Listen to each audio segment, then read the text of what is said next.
Hey everybody, we're here at Grace Art. We were in the meat locker and unfortunately we had a camera malfunction in that there wasn't enough space on my camera, so we're refilming it here in the meat locker. It is January and the artist is David Hockney. Please go to Google Docs or contact Amy or myself so that you can get the PowerPoint if you have not already received it. There are 3 projects this time, great for all levels, and they're all different types of media, so you have a lot of choices. The very first one we're going to refer to as the pool project. David Hockney did several paintings of pools he loved, outside, warmth, etc. Notice that it's somewhat realistic, realistic in that you could know what everything is. However, there is a component of abstract to it because it's just the simplistic nature of everything. The diving board, the pool, the cracks in the water with the ripples. What's important here, and hopefully we can catch this on video, is that you notice in the PowerPoint we talk about the Roosevelt pool, the Hotel Roosevelt pool, but here he's got a very natural looking person in the pool. You know it's a person even though it's abstract, and then you see the squiggles in the line that create the motion of the water. Again, you see the cracks in the water, again looking at the motion of the water, and then all of these different photo collages here with somebody in the water swimming. He really tried to capture that. So with the kids, we sat down and did a pool project where, using the pastels, the oil pastels, not crayons, the oil pastels, they were asked to draw on regular white photocopy paper a person inside the water with a bathing suit on. They could do goggles, they could do flippers, whatever they wanted to do, and here we have the lap lanes and lane lines for the swim team.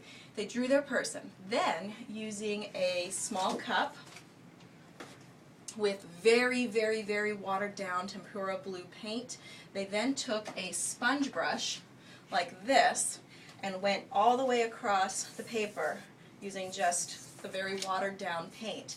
And what it did is that the white squiggles, oh I forgot to say that, when they did their person in the water, they then took the white oil pastel and did squiggles to create those ripples. And then when you take the very watered down blue paint and bring it across the page, it actually brings those invisible lines to the forefront to create the look of squiggles. This right here, both of this was 5th grade boy, 5th grade girl. On the back side, we have kindergarten swimmer with the goggles. We've got 2nd grade, 3rd grade, and 3rd grade girl. So you can see here that it's all different age levels. They all got into it. The project probably took about 25 to 30 minutes, and we do have extracurricular coloring pages that the kids can do when they are finished. Moving on to the second project, we have the photo collage. Hockney really liked moving, focus, and depth, and he wanted you to be able to see an expanded space in a 2-dimensional time frame.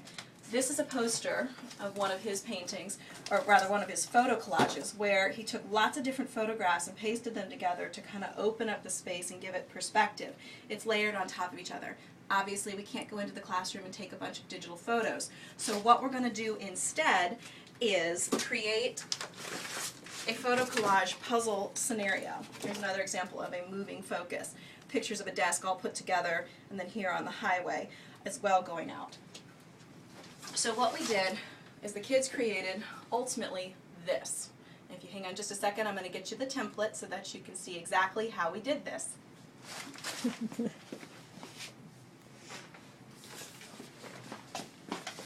In the closet, I'm back! in the closet, ta-da! In the closet there are 2 templates. There's this square one with a landscape, and then there's the landscape rectangular one. And what we did is there are 2 components to this. So when you come in, each child will get 1. You can get them into groups of anywhere from 2 to their whole tables, 5 to 6, depending on how many volunteers you have. What you'll do is you'll photocopy these templates front and back. So on the front is the drawing, on the back are the puzzle pieces that we have created, and if you notice they're numbered kind of backwards, 4, 3, 2, 1, etc. And then there's the ultimate template here, and if you notice here it's numbered correctly as the mirror image over here. So what will happen is you'll distribute the same one to the whole table.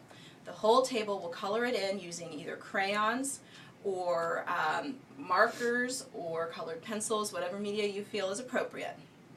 Then the children, when they're done, will turn it over and they will cut out the puzzle pieces. Notice the trim, they cut that out, and then they'll get these shapes. So what they end up with are several numbered puzzle pieces like this. If you notice on the back it has the number 6.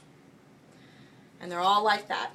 And what you're going to do is everybody at the table, their partner or partners, will take their number 6 and put it in the number 6 pile. They'll take their number 4 and put it in the number 4 pile. And then just like a deck of cards, you're going to distribute all the 1s to people, all the 2s to people, all the 3s, and so on and so forth, so that they now have a mixed collage of everybody's collective artwork. Then, what they will do is they will take the final template. They'll cut off the bottoms so that it's the right size, and then they'll glue their new number 1 piece to number 1, their new number 2 piece to number 2, and so on and so forth, so that the final conglomeration looks something along these lines. My son Ryan, he did the more arbitrary colors with the red and the blue tree, whereas I did the more naturalistic green and brown colors, and when they got together, they created this very in-depth photo collage, or collage for that matter, where it makes you keep your eye going. Now, one of the things we need to point out when we did this, and it's always a trial by error, when we initially did this, these guys and this one turned out kind of cool because the edges overlapped one another.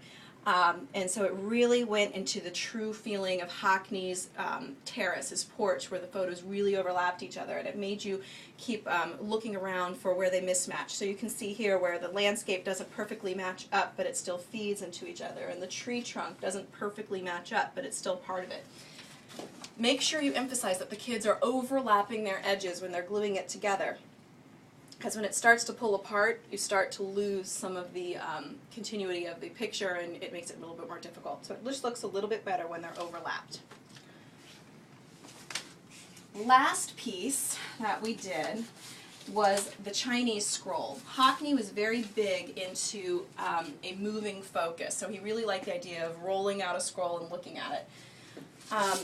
Here's another example of a moving focus going up the roads in Los Angeles. You know, you start at the bottom and you're working your way up. There's not a primary point that you're looking at here. There's not a sunshine. Oh, Amy, here's the email. Yes! At any rate, so Adrian, you'll be getting your email. At any rate, here's the focus that's going through with the primary focus. Okay, it almost tells a story as you go through it. Likewise, and this is probably one of his more famous pieces, here's a perfect example of what we were not going to ask the children to do. This is a picture of his house. It looks like one great big room, but when you really get into it, it's actually opened up. Over here you've got his outside porch and his living room, his music room. It goes on to the kitchen. You even have his stairs that go upstairs, and notice that they kind of run into one another, or even different colors. So what we did, and this project really should be for like 3rd grade and up. We tried it with the kindergartner, and it was like a complete disaster. My kid, I can say that. For those that really want to feel compelled to do this, you can break up this page into sections and tell them to do a beginning, middle, and end. At any rate, go into the paper room, get the large construction paper, cut it in half lengthwise so that they get a scroll, and tell a story. Tell the children to start on left side, working their way right, telling a story. Amy did this one here, where she told the story of her food for that day. A Diet Coke, a bagel, a banana, some cheese and crackers, some water, a cucumber with a salad, and then she finished it out with, is that a salad or pizza? Pizza, That's salad. a salad. That is one healthy salad. Turkey so, tortellini. yeah, you know, she started with the breakfast of champions and ended quite well. Me, on the other hand, I went more in the soccer mode and told the story of how my soccer team won the game. The goalie saved the ball, punted it to his players, they passed it up the field, nice cross where they then banked it into the goal, where the goalie dove for the ball, and it doved. And they score. Where I got tired and just didn't want to do it anymore is I was going to then put the crowd also telling the secret events where they were sitting and got more and more excited, and then ultimately were going absolutely crazy, but I ran out of time and patience. But you get the idea here, where they can tell a continuing story on one piece of paper, and it makes your eyes go across the entire painting and you don't get stuck on just one thing. So kind of cool from a storyteller point of view. For this, it's simply crayons, markers, colored pencils as your media. Do not use oil pastels because if they choose to roll it like a Chinese scroll, it will be a hot mess and you don't want that. Couple of housekeeping things. There were a few of the manholes left in the closet. If they are yours, please pick them up. There are no names on them. We can't keep them around. So please, please, please pick them up and put them in your portfolios. Additionally, granted it was a messy unit last time, but we really do need to try to keep the closet as neat as possible. Please put away the paints. Don't just leave things out. Try to keep the carts neat. It's not fair when we have this many people pumping through the closet for them to have to clean up a mess after you. So please put things back. Right now the carts are completely set up with everything you need. On the middle level we've got these sponges with the paint and cups. On the back side we've got the oil pastels, so that's for the water project. Underneath we have crayons, scissors, and glue sticks, which can be used for the Chinese scroll or the landscape collage as well. That's all here. Last point is PTA requires that we use manila paper. Mrs. Ryan frowns upon us using school white paper because that comes out of the school budget. We have provided a ream of paper from Costco. It will be on the Grace Art table. Please use that to make your photocopies. The only last point is that if you run out of time,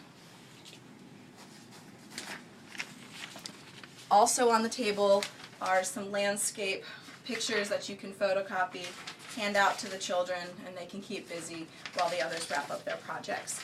Have a great time this month. Hockney stuff is super light, super fun. It makes you want to go hang out in California and lay out by the pool. So have a great month. Give us a call if you have any questions.